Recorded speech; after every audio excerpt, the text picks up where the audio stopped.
ଦେଖନ୍ତୁ ପାର୍ଲାମେଣ୍ଟରେ ବା ଆପଣଙ୍କର ସାଂସଦରେ ଯେଉଁ ସ୍ୱତନ୍ତ୍ର ବୈଠକ ଆହୁତ କରାଗଲା, यार तात्पर्य कौन आम भी किसी भारतवासी बुझीपार आम भी किसी बुझीपारु। महिला संरक्षण आଳରେ ये जो डिलिमिटेशन करा जाई सीट संख्या बढ़ेवा आधार रे जो व्यवस्था केंद्र सरकार आनी यहाँ केते दूर ग्रहण योग्य। गोटे कथा है नारी सुरक्षा बा नारींकर संरक्षण कथा कहूथुबा नारी को सशक्तिकरण कथा कहूथुबा केंद्र सरकार तांको मने पके देवा को चाहे 2023 मसीहा सेप्टेम्बर 22 तारिख रे ये बिल पारित हो सारी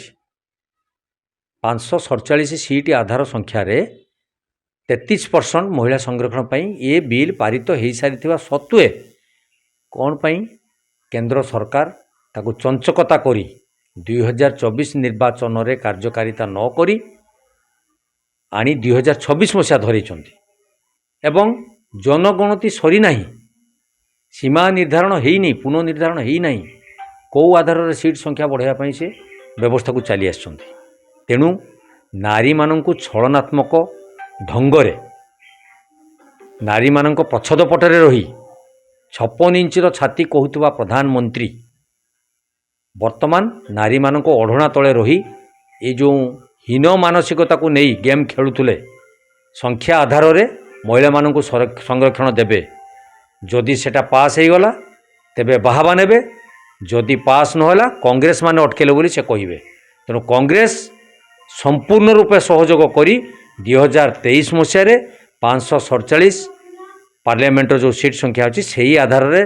आपण मानकर महिलांकर संरक्षण करिबा पाई समर्थन करि सारछि। तेणु जे पर्यंत जनगणना है नाही से पर्यंत संख्या बढ़ई सीट संख्या को होइचई करी कार्यक्रम को आगे नेले एते दृढ़ प्रतिवाद कांग्रेस दल करिछि करिबो मध्य। एवं ये जो स्वतंत्र अधिवेशन डाकिचंती ये भूली जाइचंती एटा सांसद रे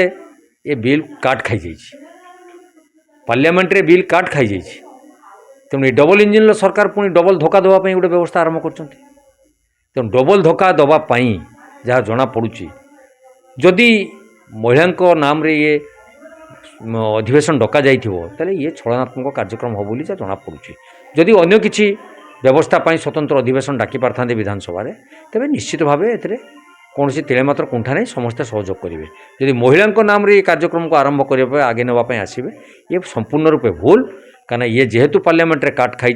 सरकार पाखे बुद्धि किसी ना बुद्धि हजि जाइथिबा जोगु बर्तमान मन पड़ी ओडिशार गोटे डबल इंजिन सरकार अच्छी से पुणी कार्यक्रम को आगे नापी व्यवस्था कर।